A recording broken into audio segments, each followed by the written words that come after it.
कुछ सिंपल से प्रोग्राम्स हम एक बार लिख के देख लेते हैं। पहले एक हम बेसिक सा प्रोफाइल बना के देखते हैं।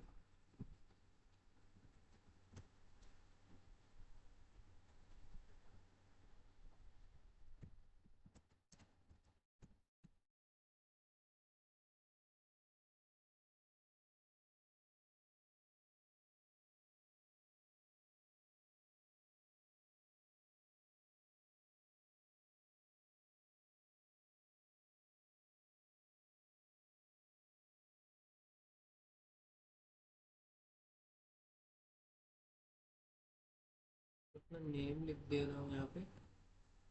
और वही वेरिएबल्स को अलग अलग जो हमने तरीके देखे थे प्रिंट कराने के, उन सबको हम यहाँ पर यूज़ करने वाले हैं।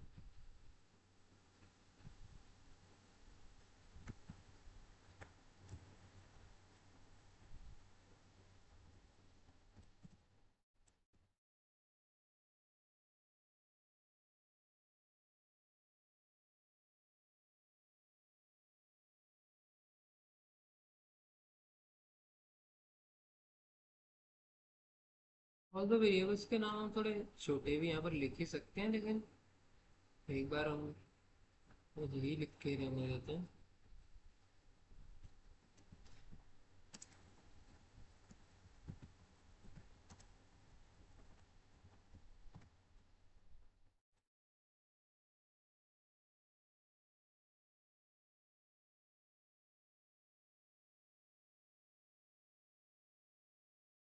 तो हम फाइनली प्रिंट कराते हैं इनको।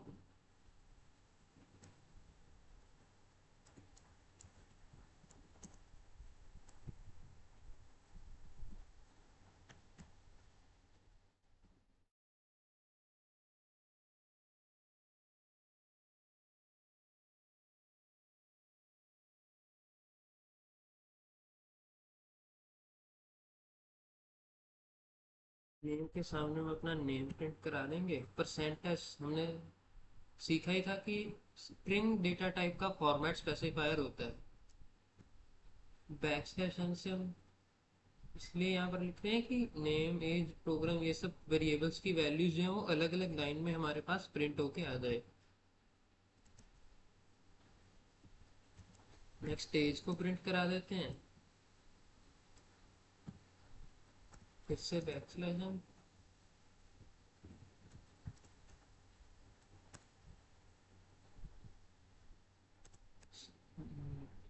स्पेस मैंने इसलिए हटाई ऑब्वियसली क्योंकि अब तो न्यू लाइन ही हमने ऐड कर दिया, तो स्पेस का कोई पॉइंट बनता नहीं है।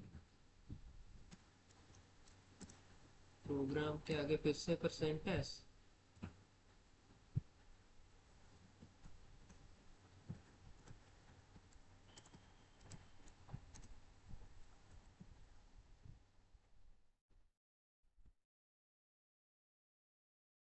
वही अब हम क्या करेंगे, चार अलग अलग वेरिएबल्स हैं हमारे पास, तो हम परसेंट के बाद जो ये हमारे पास पेरेंथेसिस आए हैं इनको हम पेरेंथेसिस बोल सकते हैं।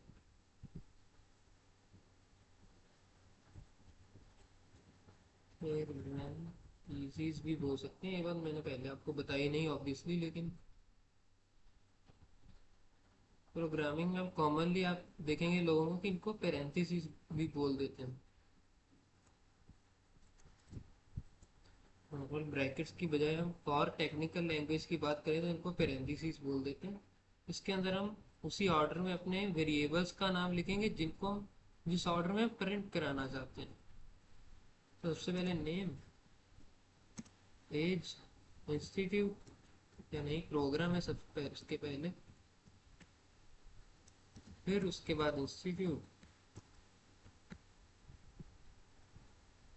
और अब हमारे पास एक बेसिक सा, बहुत ही बेसिक सा एक प्रोफाइल सा हमारे पास प्रिंट होके आ जाएगा।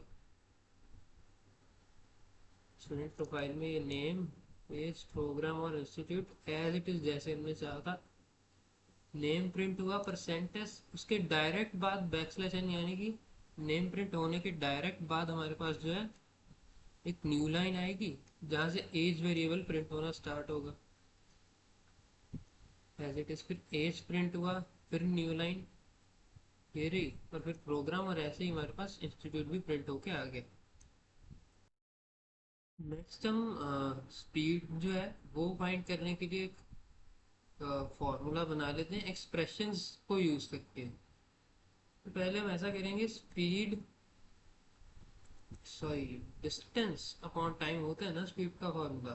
तो हम डिस्टेंस और टाइम के इनपुट हम ले लेंगे।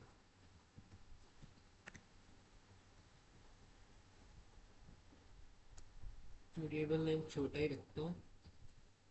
इनपुट लेने का क्या हमारे पास मेथड होता था, इंट इनपुट, और इसके अंदर हम एक मैसेज लिख देंगे, enter the value for distance.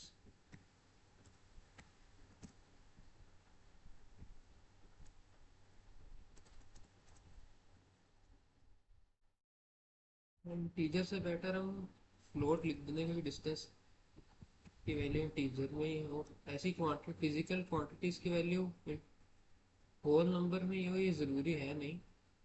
थोड़ा सा रियल वर्ल्ड के साथ हम एक तरह से कनेक्ट करके चल रहे हैं। टाइम के लिए भी same, float input enter the value for time. और अब स्पीड जो है हमारी वो होती है डिस्टेंस अपॉन टाइम। तो स्पीड भी ऑटोमेटिकली एक फ्लोट वैल्यू ही बनेगी, क्योंकि पहली बात तो हम क्वेश्चन निकाल रहे हैं, तो बाय डिफॉल्ट जो है वो फ्लोट ही आता है पाइथन में। और ऊपर से ये फ्लोट अपॉन फ्लोट फ्लोट का भी केस यहाँ पर बन रहा है। तो प्रिंट कराएंगे।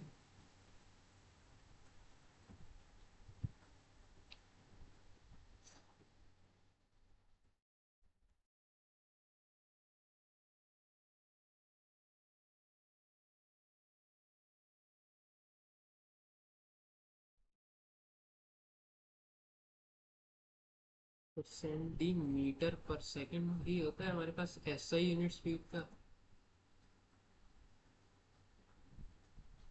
परसेंट डी नहीं, सॉरी, 0.2 f हमें लिखना चाहिए।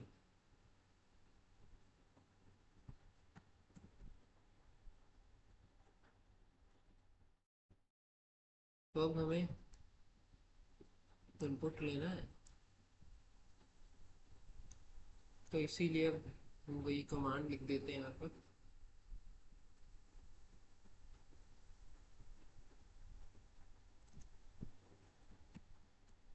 5 को रन के लिए हमने एक कमांड सीखी थी टर्मिनल में लिखने के लिए। ऑल्दो वही बात है कि रन कोड करके भी कुछ सिस्टम्स पर कुछ ऐसा फीचर आई थिंक होता है जिनसे आप डायरेक्टली रन बटन पे क्लिक करके ही जो है अपना इनपुट एंटर कर सकते हैं। लेकिन हम कोई बात नहीं, कमांड से कर लेते हैं एक बार। डिस्टेंस कुछ वैल्यू हम रख देते हैं इसकी।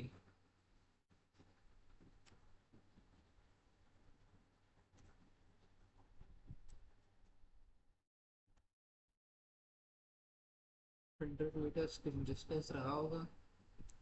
इसको कवर करने के लिए हम कह देते हैं 5 सेकंड हमारे लगे होंगे।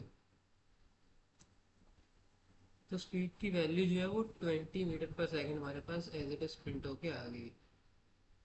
तो एक और प्रोग्राम हमने देखा जिसमें हमने अपना इनपुट वाला कॉन्सेप्ट सिंपली यूज करा, और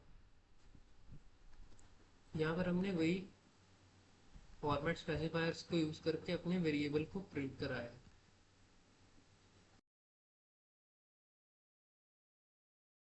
पेरीमीटर ऑफ रेक्टेंगल जो है अब हम फाइंड करके देख लेते हैं। उसके लिए एक सिंपल सा और प्रोग्राम हम लिख के देख लेते हैं। तो लेंथ का इनपुट ले लेंगे पहले, फिर वही फिजिकल क्वांटिटी है तो हम प्रेफर करेंगे कि फ्लोट में ही इनपुट लें इसका। फिर वही रियल वर्ल्ड के साथ थोड़ा कनेक्शन बना के हमें रखना चाहिए भाई।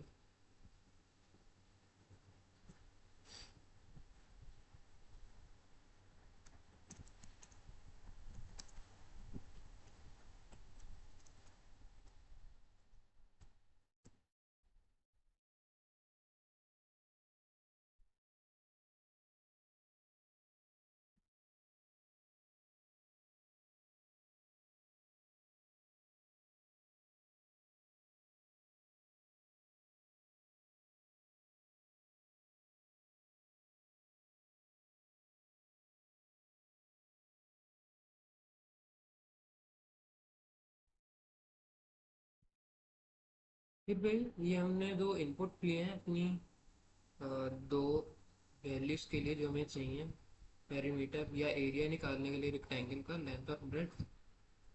और पेरीमीटर का जो हमारे पास फॉर्मूला है वो होता है रेक्टेंगल के लिए ट्वाइस ऑफ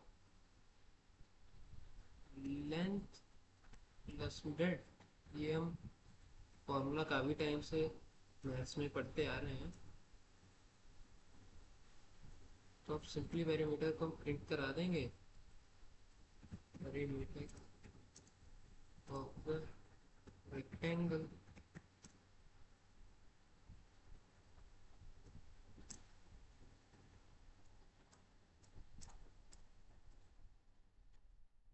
फॉर्मेट स्पेसिफायर हम लिखेंगे वही फ्लोट वैल्यू के लिए, क्योंकि यहाँ पर पेरीमीटर भी हम फ्लोट ही आएगा, क्योंकि फिर वही बात, लेंथ भी हमारे पास फ्लोट रखा है हमने, ब्रेड्थ भी फ्लोट रखा है, और पेरीमीटर भी हमारे पास रिजल्टेंट जो है बेसिकली वो फ्लोट ही हमारे पास आएगा, इसलिए फ्लोट का हम यहाँ पर फॉर्मेट स्पेसिफायर लिख देंगे।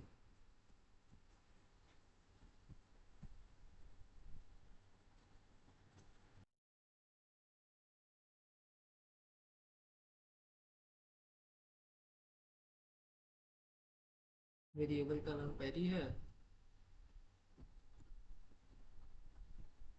तो कमांड हम रन कर लेंगे।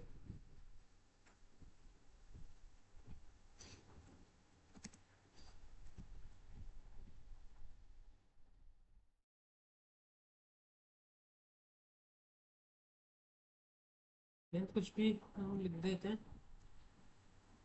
15.5 लिख देते हैं थोड़ा सा इस बार, इसको 10.5 लिख देते हैं। तो 26 हमारे पास यहाँ पे इन दोनों का सम बन रहा है, 26 इंटू 2 जो है हमारे पास 52.0 जो है फ्लोटिंग पॉइंट वेरिएबल जो है उसकी वैल्यू हमारे पास आ गई। तो ये हमने फाइंड करा एक सिंपल से प्रोग्राम के थ्रू, पेरीमीटर ऑफ रेक्टेंगल, जो भी वैल्यूज हमें चाहिए थी लेंथ और ब्रेड्थ उनका हमने इनपुट लिया, और फिर सिंपली पेरीमीटर को एज अ वेरिएबल हमने डिक्लेयर करा और उसको असाइन करके, ऑल द डिक्लेयर करना टेक्निकली एक चीज़ तो नहीं कहेंगे पाइथन में, क्योंकि डिक्लेयर और असाइनमेंट है यहाँ पर एक ही लाइन में हो रहा है।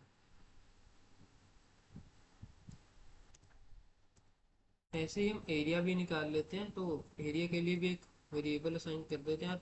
एरिया तो और भी सिंपल है, सिंपली लेंथ इनटू विड्थ या ब्रेड्थ, इसको भी प्रिंट करा लेंगे। Area of the given rectangle. मतलब हम किसी भी मेथड से वेरिएबल की वैल्यू यहाँ पर प्रिंट करा सकते हैं। हमने फॉर्मेट फंक्शन में भी सीखा था। फॉर्मेट फंक्शन को यहाँ पर हम यूज़ करके देख लेते हैं, चलो।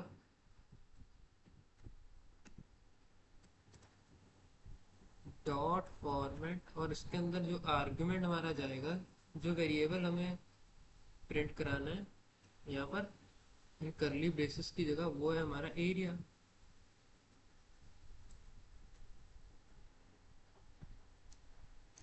तो फिर भाई कमांड हम रन करेंगे फाइल को रन करने के लिए।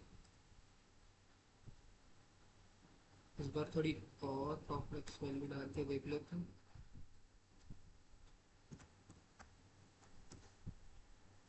तो एरिया हमारे पास ऑल द सिंपल ही थी ये वैल्यूज। एरिया जो है हमारे पास एक करेक्ट प्रिंट होके आया है इस बार, लेकिन हमने यूज जो करा है वो हमने करा है फॉर्मेट फंक्शन। फॉर्मेट फंक्शन के थ्रू जो है हमने एरिया की वैल्यू प्रिंट कराई है।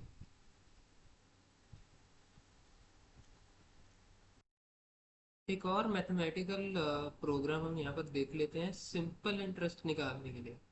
सिंपल इंटरेस्ट के लिए फॉर्मूला तो हमें सबको याद ही होगा, पी आर टी अपॉन 100 करके। लेकिन पी आर टी का जो मतलब है वहाँ पर एक्चुअली अलग अलग चीज़ें हैं लिखने में। तो पी आर और टी का मल्टीप्लिकेशन होता है, ऑल्दो हम सब जानते हैं। प्रिंसिपल एक अमाउंट रहती है हमारे पास, रेट ऑफ इंटरेस्ट और टाइम। कितने टाइम के लिए हमने वो अमाउंट बोरो करी है। तो अब इन तीनों का हम सबसे पहले आउटपुट ले लेते हैं। पी को पी ही रहने देते हैं, प्रिंसिपल पूरा तो ऑब्वियसली लिखेंगे नहीं, कंसाइज रखना चाहिए वेरिएबल नेम्स को। और एक और चीज़ जो है वेरिएबल नेम्स के बारे में कि वो सिमेंटिक होने चाहिए। सिमेंटिक होने का क्या मतलब है? सिमेंटिक होने का मतलब है कि उनके नाम से हमें उनका क्या काम है वो मालूम पड़ जाए। और तो यहाँ तो हम पी से ही काम चला लेंगे, PRT 100 हमने सबने फॉर्मूला देखे तो यहाँ से अंदाज़ा हमें मोटा मोटा हो ही जाएगा। लेकिन कभी भी हम वेरिएबल नेम्स लिखें तो हमेशा ही हमें सिमेंटिसिज्म जो है मेंटेन करके रखना चाहिए। फिर भाई प्रिंसिपल को हम ऑल द इंट में ही ले लेते हैं। अच्छा, यहाँ पर ज़्यादा कॉम्प्लेक्स वैल्यू हम लिखेंगे नहीं। फिर the principal amount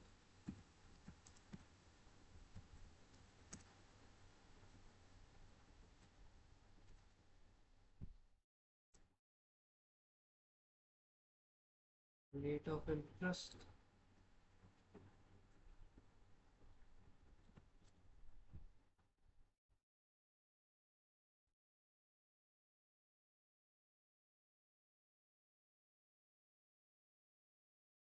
rate of interest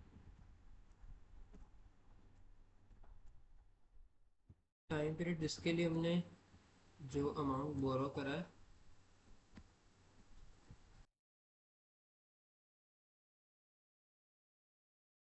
period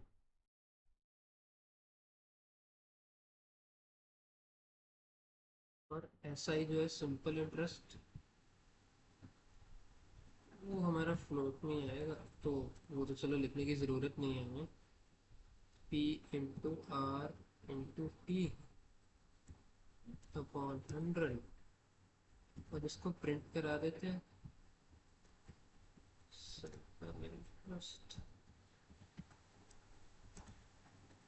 format specifier हम अप टू 2 डेसिमल प्लेसेस तक ही इसको प्रिंट कराएंगे लाइक अदर्स। ब्रैकेट में हमारा ऐसा ही जाएगा जो हमारा वेरिएबल है जिसको हम प्रिंट करा रहे हैं। कौन सा फ्लोट वैल्यू? सिंपल इंटरेस्ट का। तो फटाफट से कमांड रन करेंगे।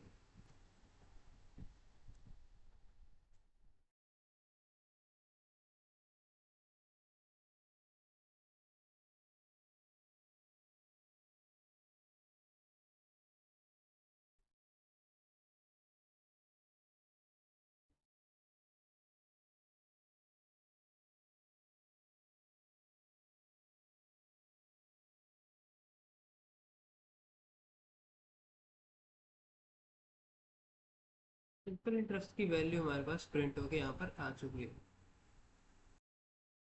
किसी भी नंबर का हम स्क्वायर जो है वो प्रिंट करा के अब देख लेते हैं। एक और छोटा सा प्रोग्राम हमारा हो जाएगा। एक्स वेरिएबल हमने डिक्लेयर करा है इंटीजर, इसका स्क्वायर निकालेंगे। Enter the value for x.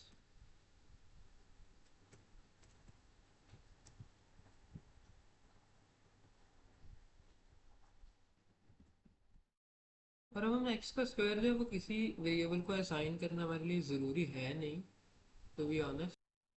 हम डायरेक्टली अपनी प्रिंट स्टेटमेंट में मेंशन कर सकते हैं। फॉर्मेट स्पेसिफायर तो यूज़ हम करेंगे ही, लेकिन बस सीधा हम ये लिखने की बजाय कि जैसे y=x इंटू एक्स ऐसा करके, उससे बेटर यही है कि हम डायरेक्टली वहाँ पर मेंशन कर दें प्रिंट स्टेटमेंट में।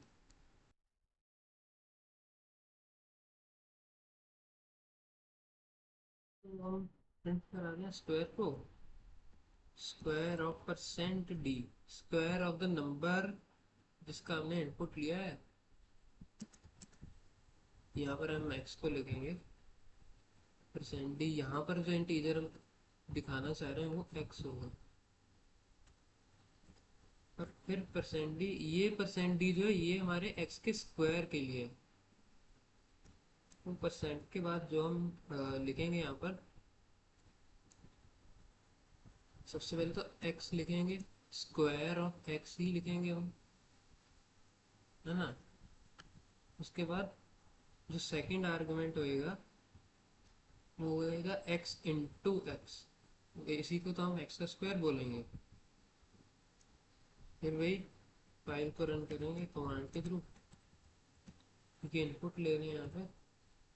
5 का स्क्वायर जो है हमारे पास 25 है। एक बार फिर किसी और नंबर का स्क्वायर करके देखते हैं। 6,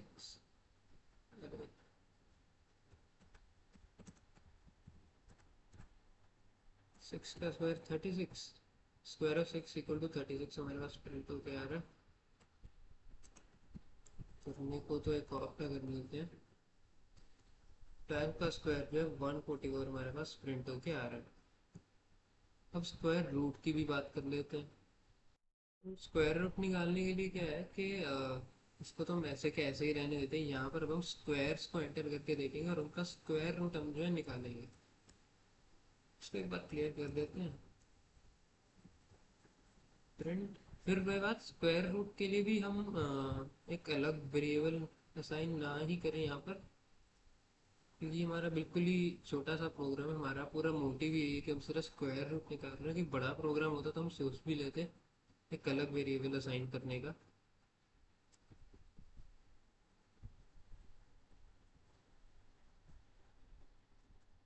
square root of x, x की बजाय एक्स की वैल्यू ही हम लिखेंगे। फॉर्मेट स्पेसिफायर हम डायरेक्ट एक्स की वैल्यू ही फिर से प्रिंट कराएंगे इस प्लेस पे।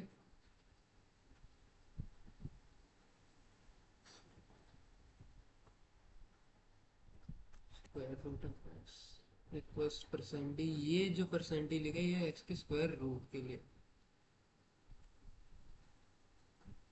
यहाँ पर तो एक्स ही आएगा। अब यहाँ पर हमने स्क्वायर रूट फिल करना है, तो स्क्वायर रूट हमें मालूम है किसी भी नंबर का अगर हम निकालते हैं तो वो होता है, जैसे x है हमारे पास तो x raise to power half.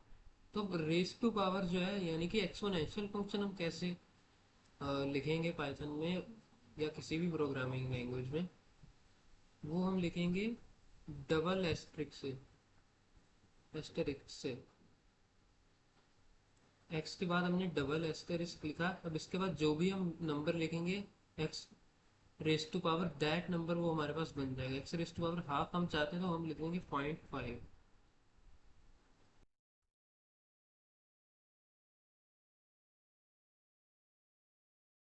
तो x raise to power half जो है ये हमारे पास, इसका सिंपली ये मतलब बन जाएगा कि x को पावर मिल गई है हाफ। जो बाद में नंबर लिखेंगे वो हमारे पास पावर बनेगी। जो पहले लिखेंगे डबल एस्टेरिस्क से वो उस नंबर वो बेस बनेगा हमारे पास जिसको पावर दी जा रही है। एक्सपोनेंशियल फंक्शंस जो है वो हम ऐसे क्रिएट करते हैं। सिंपली एक्सपोनेंशियल वैल्यूज जो है वो हम ऐसे क्रिएट करते हैं। फंक्शन तो नहीं लेंगे, मैथमेटिकल टर्म्स से थोड़ा क्लैश हो जाएगा वहाँ पर। तो हम कोई परफेक्ट स्क्वायर का सोच लेते हैं, 144 ही लिख के देख लेते हैं। और इसका स्क्वायर रूट 12 हमारे पास प्रिंट हो गया। आ गया। एक और एग्जाम्पल के तौर पर रन करके देख लेते हैं। 25, 25 का स्क्वायर रूट करेक्ट है हमारे पास 5। तो ऐसे हम स्क्वायर रूट भी निकाल सकते हैं।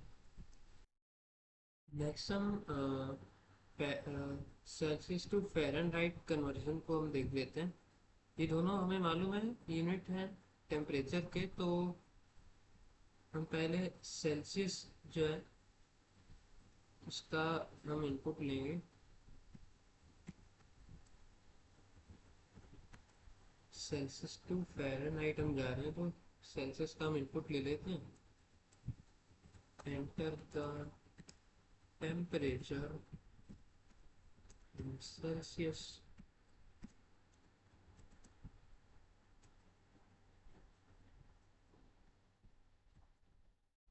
अब फ़ारेनहाइट में कन्वर्ट कैसे करते हैं, 9/5 इंटू जो सेल्सियस में वैल्यू आएगी +32। प्रिंट करा देंगे भाई। हमने फॉर्मेटिंग सीखी है अलग अलग तरह की। तो हम यहाँ पर देखेंगे अपने प्रिंट स्टेटमेंट में द टेम्परेचर, या इससे भी बेटर डिग्रीज इन फ़ारेनहाइट।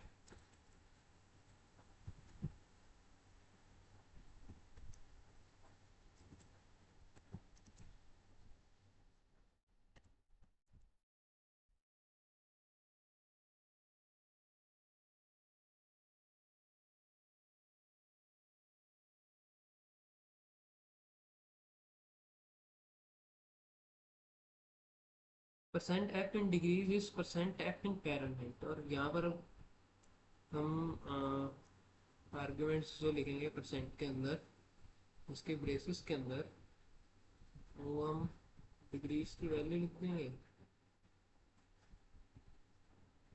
सेल्सियस की वैल्यू लिख देंगे इन सेल्सियस परसेंट एफ इन फ़ारेनहाइट।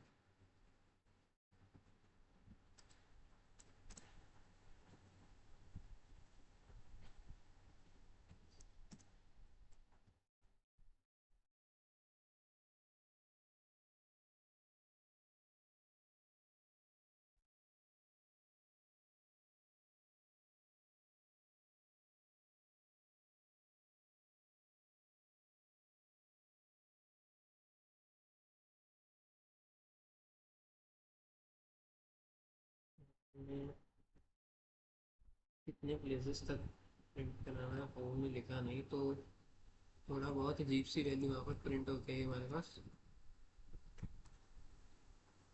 वही 45 डिग्रीज।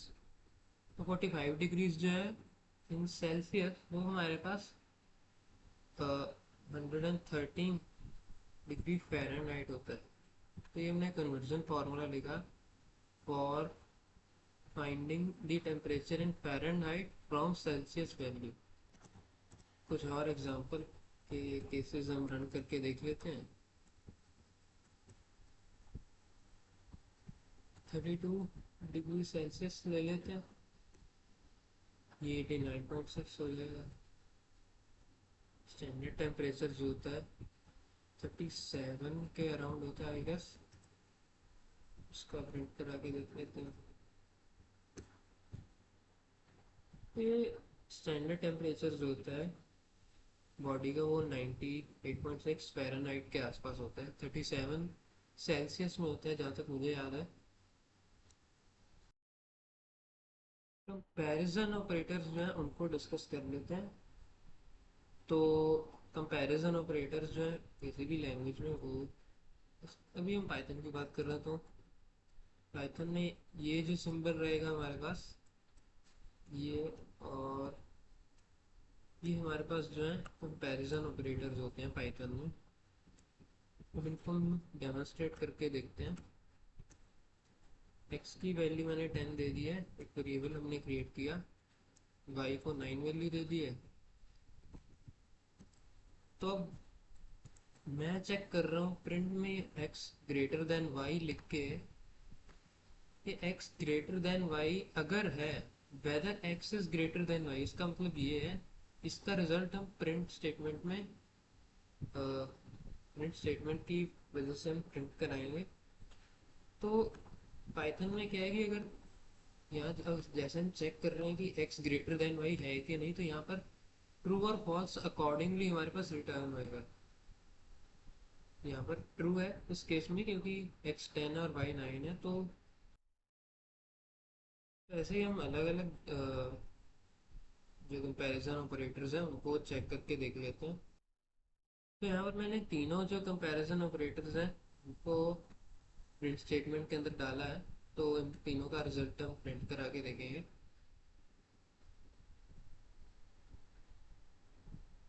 ये डबल इक्वल अगर हम डालें तो ये चेक करता है कि एक्स वाई के बराबर है या नहीं। एक्स ग्रेटर देन वाई का और एक्स लेस देन वाई का जो रिजल्ट है हम प्रिंट करा के देखते हैं। पहला फॉल्स है क्योंकि ऑफ कोर्स दोनों बराबर नहीं है। एक्स ग्रेटर देन वाई है तो यहाँ पर ट्रू है, अगर ग्रेटर है तो लेस ऑब्वियसली होएगा, नहीं तो फॉल्स है। कुछ रैंडम वैल्यूज हम यूज़र से इनपुट करा के देखते हैं और फिर कंपैरिजन ऑपरेटर्स को हम यूज़ करके देख लेते हैं।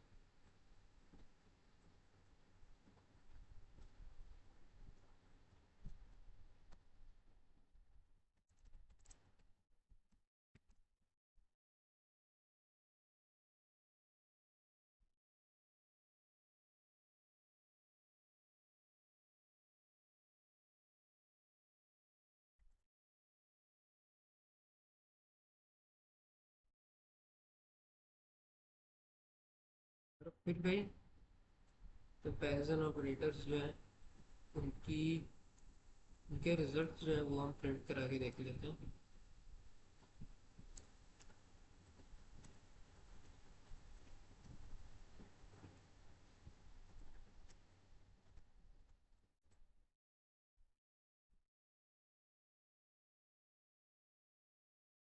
कमांड रन करेंगे, Python code dot p y, x को 10 लिखते हैं, वाई को 10 लिखते हैं। तो यहाँ पर x greater than y false है क्योंकि दोनों बराबर हैं। एक्स इक्वल्स टू वाई है या नहीं, ये ट्रू हमारे पास रिटर्न होएगा क्योंकि दोनों इक्वल है।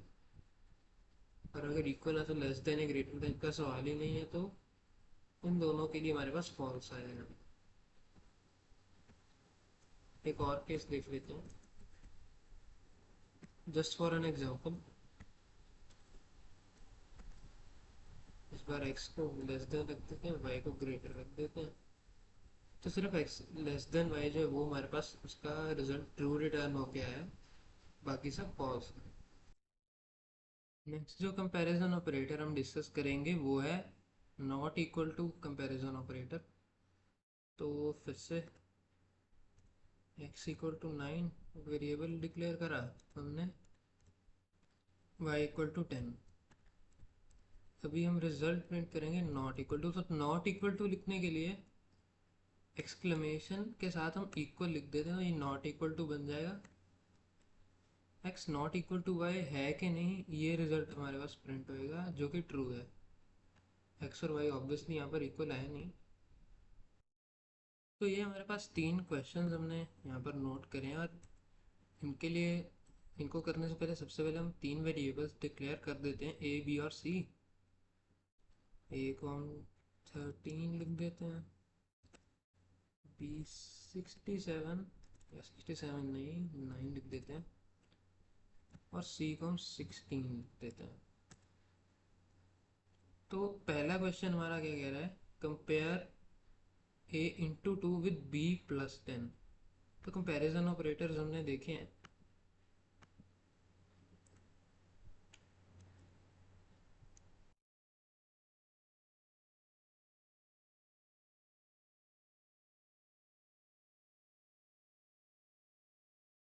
पहले क्वेश्चन को हम देख लेते हैं।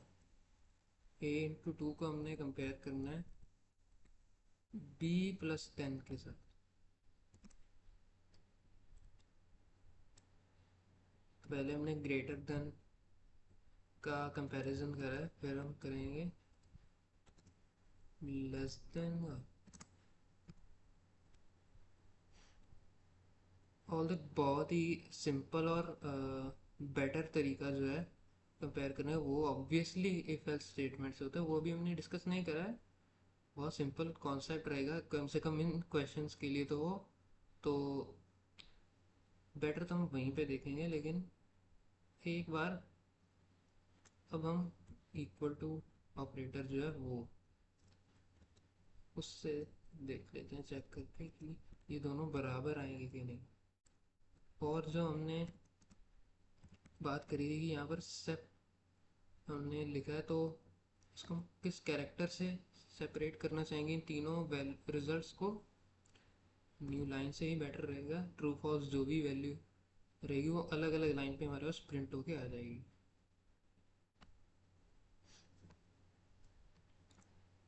तो a इंटू टू जो है वो 26 हो जाएगा, और b प्लस 10 जो 19 रहेगा वो उससे ग्रेटर है, तो हमारे पास ग्रेटर देन वाला केस ट्रू है और बाकी दोनों फॉल्स हैं।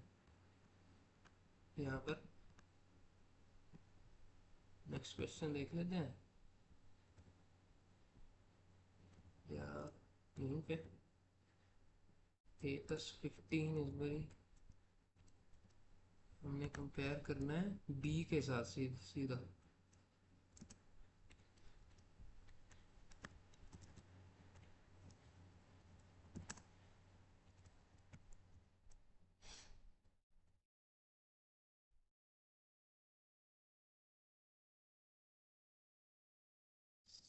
की वैल्यू हम लिख देते हैं बैकस्लैश एन।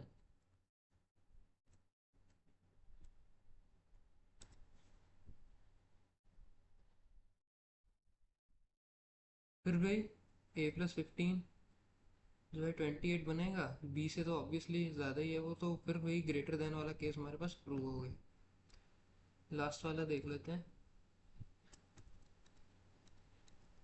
C-5 आएगा यहाँ पे।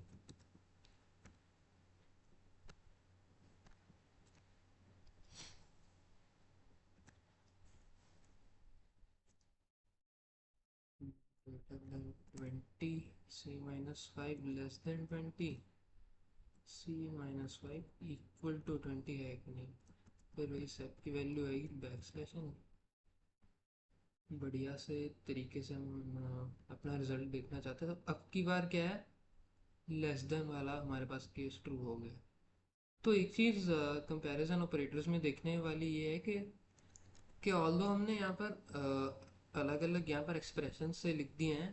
C-5 हमने लिखा, A × 2 लिखा है, +15 या B+10, ये सब हमने लिखा, लेकिन इनसे सिर्फ हम कंपैरिजन कर रहे हैं, एक तरह से लाइव कंपैरिजन आप कह सकते हैं। ऑल्दो लाइव एक सही टर्म तो मैं नहीं कहूँगा, लेकिन कहने का मतलब ये है कि कंपैरिजन ऑपरेटर्स में अगर हम एक्सप्रेशंस लिख भी दें तो उससे वेरिएबल्स की वैल्यूज चेंज नहीं होती हैं। इसको वेरीफाई करने के लिए हम तीनों वेरिएबल्स की वैल्यूज प्रिंट करा के देख लेते हैं। A B C,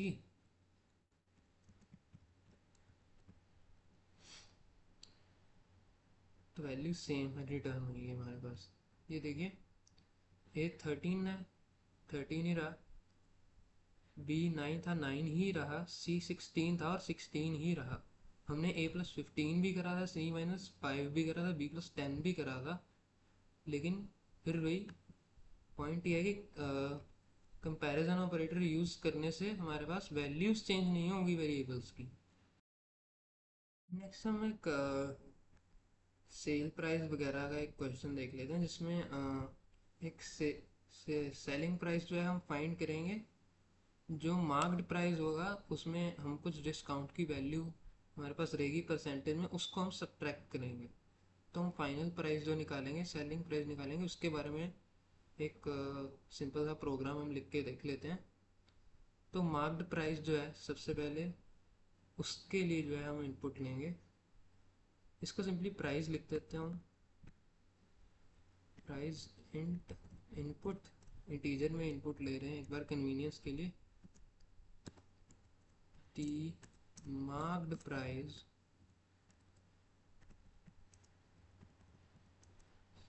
of the item.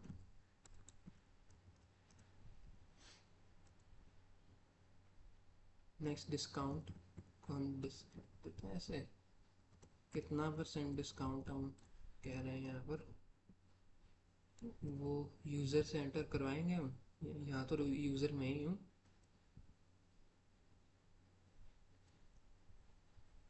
Discount percentage,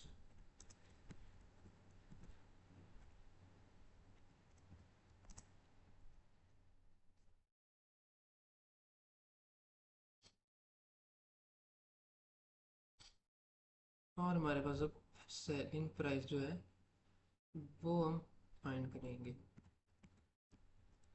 final price लिख देते हैं।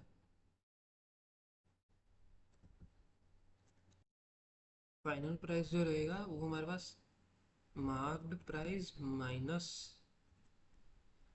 डिस्काउंट परसेंट हमारा कितना है, वो डिस्क है, यहाँ पर वेरिएबल का नाम डिस्क है, परसेंट यानी अपॉन 100 ऑफ रहता है ना हमारे पास।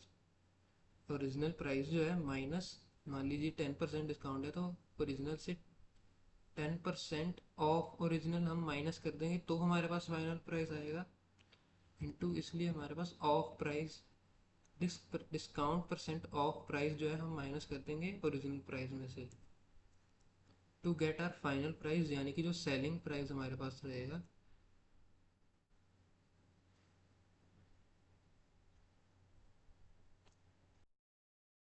फाइनल प्राइस प्रिंट करा लेते हैं जल्दी से।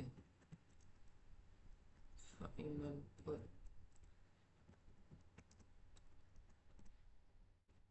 परसेंट एफ में आएगा ये हमारे पास, क्योंकि यहाँ पर डिवीजन भी हमने करी है। Percent final price,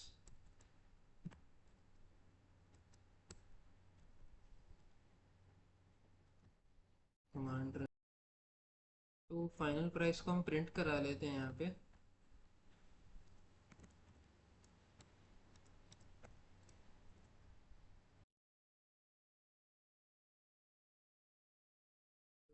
final price of the product is percent F, यहाँ पर आएगा क्योंकि यहाँ पर हमने डिवीजन भी कर रखी है, तो हमारे पास फ्लोट वैल्यू ही निकल के आएगी। और इसीलिए हमने 2 डेसिमल प्लेसेस तक जो है इसको स्पेसिफाई कर दिया कि हमें यहाँ तक ही इस फाइनल प्राइस की वैल्यू चाहिए।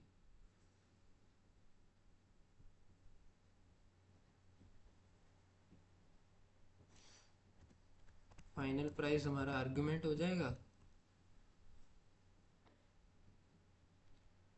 फटाफट से कमांड रन करके देखते हैं।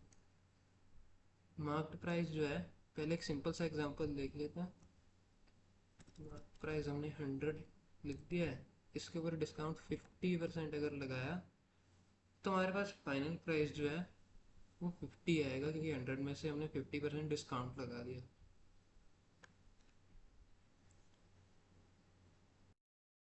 डेज टू आवर्स कन्वर्जन का एक सिंपल सा प्रोग्राम देख लेते हैं हम लोग।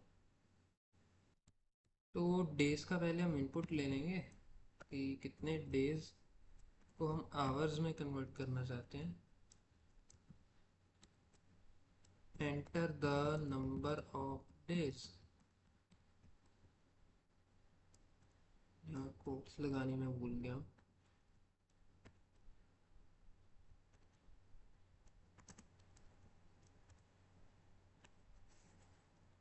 तो आवर्स निकालने के लिए हम क्या करेंगे, एक वेरिएबल डिक्लेयर कर देते हैं, और जितने डेज होंगे उसको हम 24 से अगर मल्टीप्लाई कर दें तो हमारे पास नंबर ऑफ आवर्स नहीं आ जाएंगे, क्योंकि एक दिन में 24 आवर्स रहते हैं, तो जो डेज जितने भी रहेंगे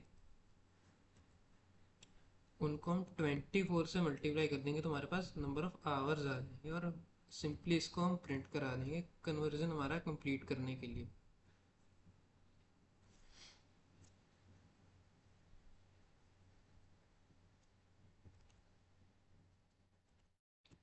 number of hours in percent D days, यानी कि जितने भी डेज यूज़र एंटर करेगा हम एंटर करेंगे, उनमें कितने आवर्स रहेंगे उसके। तो परसेंट यहाँ ऑब्वियसली डेज के लिए है, कौन सा इंटीजर यहाँ पर हम लिखेंगे, डेज। डेज की वैल्यू का हमने इनपुट करा है यहाँ पर। ये परसेंट डी ऑब्वियसली हमारे पास आवर्स के लिए होगा, डेज और hours.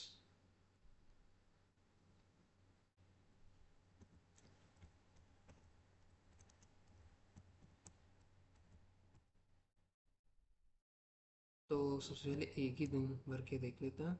Number of hours in one day 24।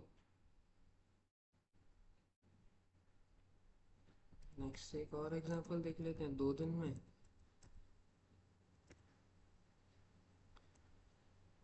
ऐसे ही किसी एक 31 डेज के मंथ में कितने आवर्स रहते हैं ये हम फाइंड करके देख सकते हैं। तो एक मंथ में जिसमें हमारे पास 31 डेज हो तो उसमें होते हैं 744 hours.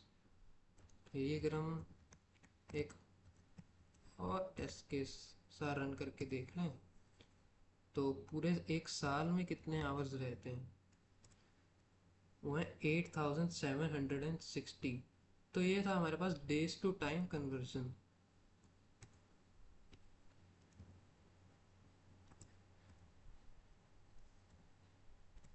Days to hours conversion basically, excuse me.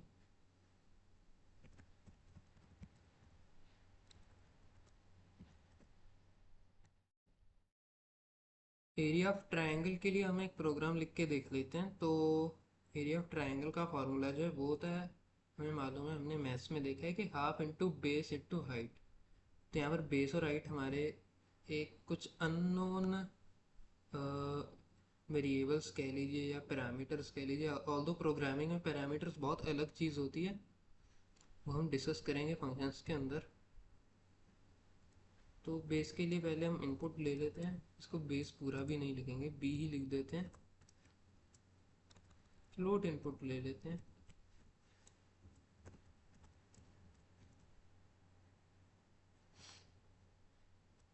The base of the triangle.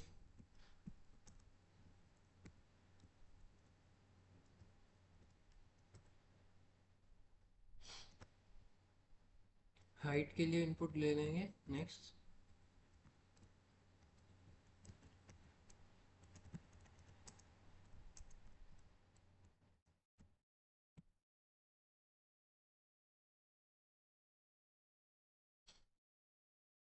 तो एरिया जो है उसके लिए कि वेरिएबल हम क्रिएट कर देते हैं।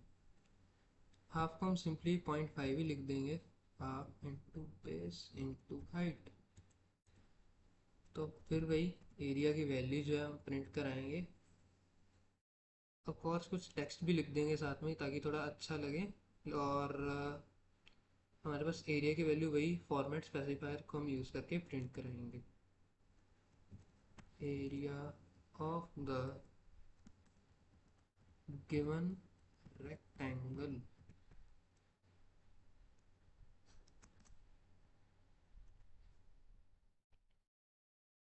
टू डेसिमल प्लेसेस तक ही प्रिंट कराएंगे। स्टैंडर्ड टर्म्स में हम यही यूज़ कर रहे हैं अब तक। तो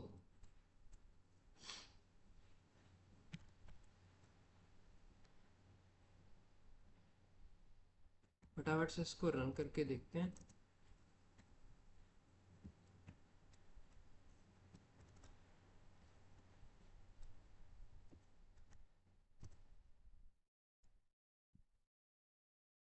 बेस 10 लिख देते हैं, हाइट 5। तो हमारे पास 10 इंटू 5 इंटू हाफ ही बन जाता है, यानी कि 50 इंटू हाफ यानी 25 जो है हमारे पास एरिया आ गया इस ट्राइंगल का। यहाँ से मैंने यहाँ पे मैंने गलत से रेक्टेंगल लिख दिया है। रेक्टेंगल का एरिया तो हम डिस्कस कर चुके हैं।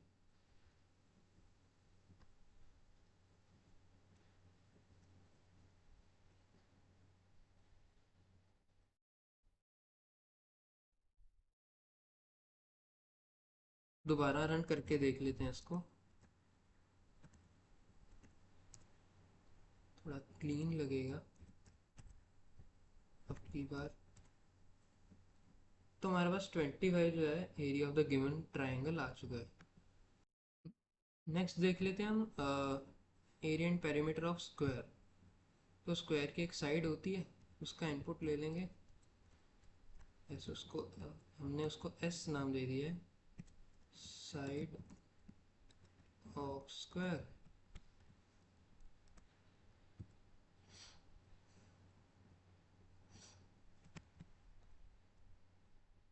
एरिया एस इंटू एस हो जाएगा। पेरीमीटर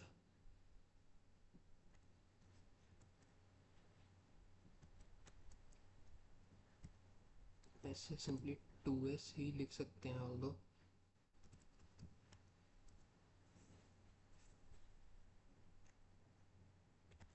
प्रिंट करा लेंगे।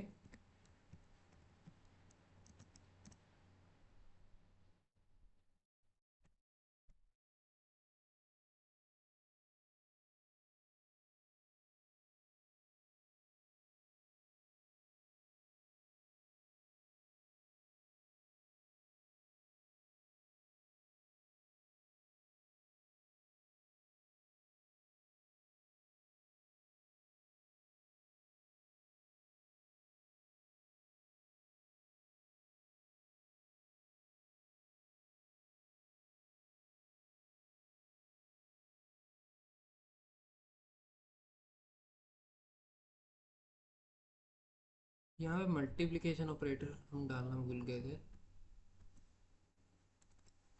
इसको डिलीट करते हैं।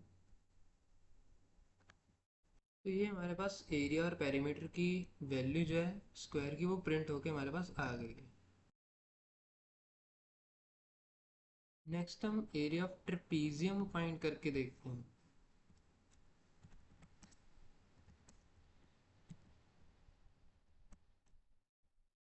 ट्रेपीजियम में हमें मालूम है एक पैरेललोग्राम शेप होती है। तो ट्रेपीजियम का एरिया का फॉर्मूला जो रहता है वो होता है half into sum of parallel sides multiplied by height. तो इन सब का पहले हम इनपुट्स लेके देखते हैं।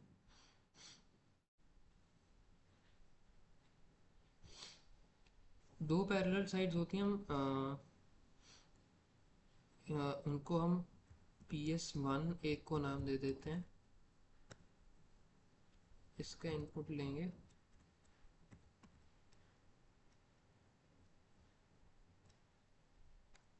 टीचर ही रहने दे दें एक बार सिंप्लिसिटी के लिए। फर्स्ट पैरेलल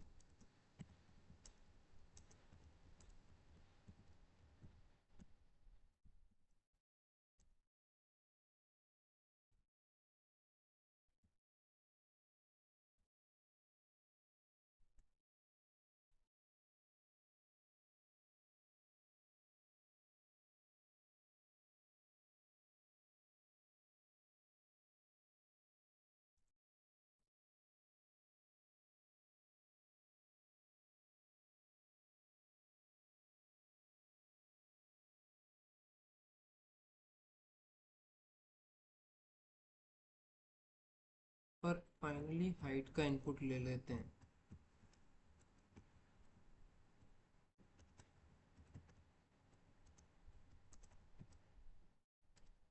यहाँ पे इंट मैंने दो बार लिख दिया गलती से।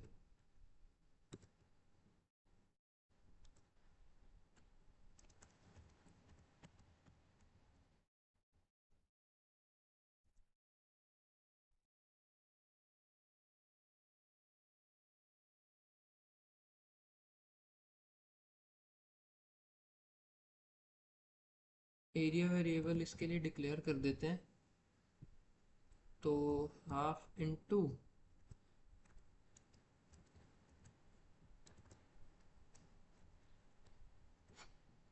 पैरेलल साइड्स का हम सम करेंगे multiplied by height. Finally area of trapezium हम प्रिंट करा देंगे।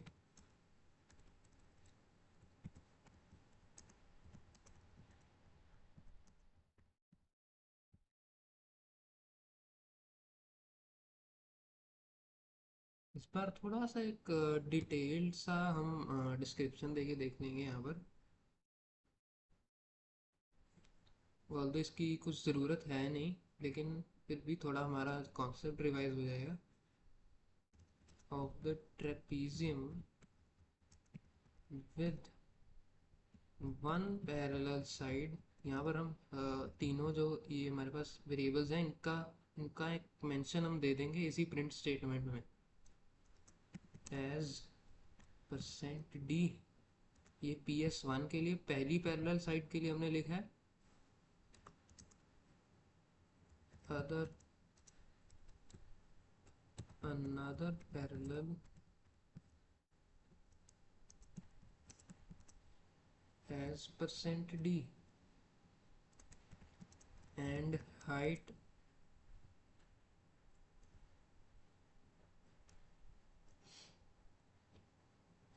के लिए फिर से %d, ये h यहाँ पर हम प्रिंट लिखेंगे is, फिर यहाँ पर हम प्रिंट कर देंगे फाइनली एरिया। तो इस बार आर्गुमेंट्स में सबसे पहले जाएगी PS1 पहली पैरेलल साइड, PS2 दूसरी पैरेलल साइड, और फिर फाइनली हाइट। अब फाइनली जो हमारे पास जाएगा एरिया।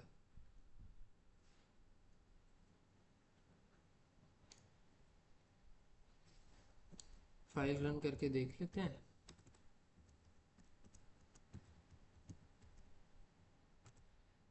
फर्स्ट पैरेलल साइड 10 लिख देते हैं, नेक्स्ट 8 लिख देते हैं, हाइट 5 लिख देते हैं। तो ये हमारे पास थोड़ा डिटेल डिस्क्रिप्शन के साथ जो है एरिया ऑफ ट्रेपेजियम हमारे पास आ गए। एक फाइनल क्वेश्चन कर लेते हैं इन एरिया वगैरह के जो हमारे पास फॉर्मूलाज हैं इनके ऊपर। इस बार हम निकालेंगे वॉल्यूम ऑफ सिलेंडर।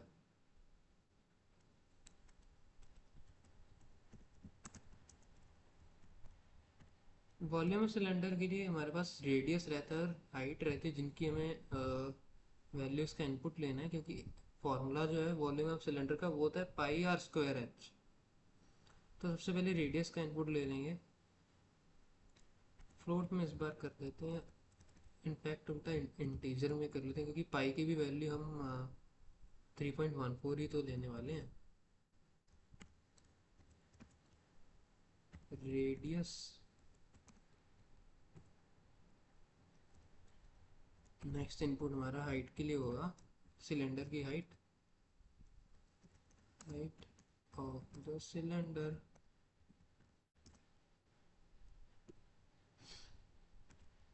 वॉल्यूम का वेरिएबल बना लेते हैं जल्दी से,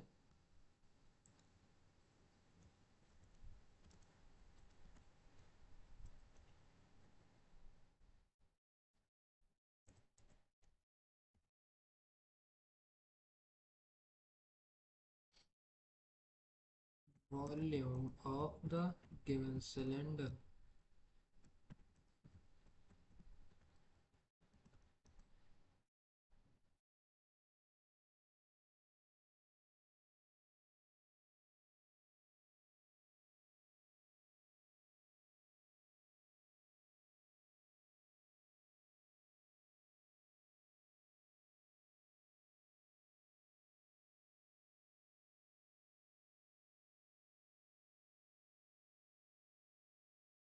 वॉल्यूम ऑफ सिलेंडर जो है इस केस में हमारे पास आ गई है 182.6। अब हम क्या करेंगे, दो स्ट्रिंग्स को हम ले लेंगे और उनका इनपुट हम लेंगे और उनको कॉन्कैटिनेट करेंगे, उनको ज्वाइन कर देंगे।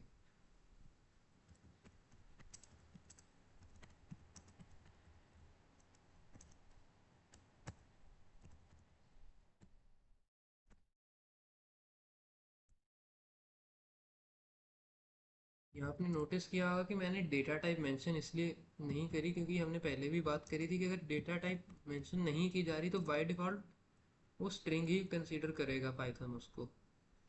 तो रिजल्ट में हमें प्रिंट करना है इन दोनों का concatenation, string 1 plus string 2। Run करके हम देख लेते हैं।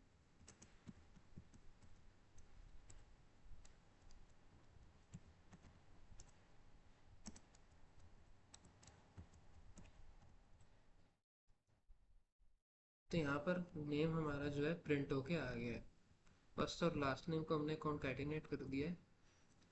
ऐसे ही एक और एग्जांपल हम देख लेते हैं।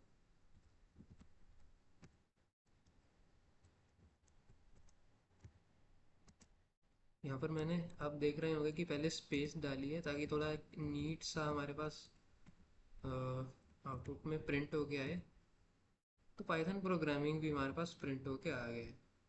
तो ये हमने एक एग्जांपल देखा किसका, स्ट्रिंग कॉन्कैटिनेशन। प्रोग्रामिंग में हम इसको बोलते हैं ज्वाइनिंग।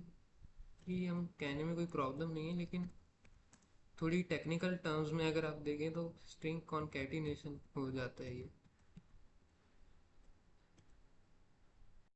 तो ये हमने अभी तक क्वेश्चंस जो करे हैं ये आपने देखा होगा फॉर्मूला बेस्ड भी हैं।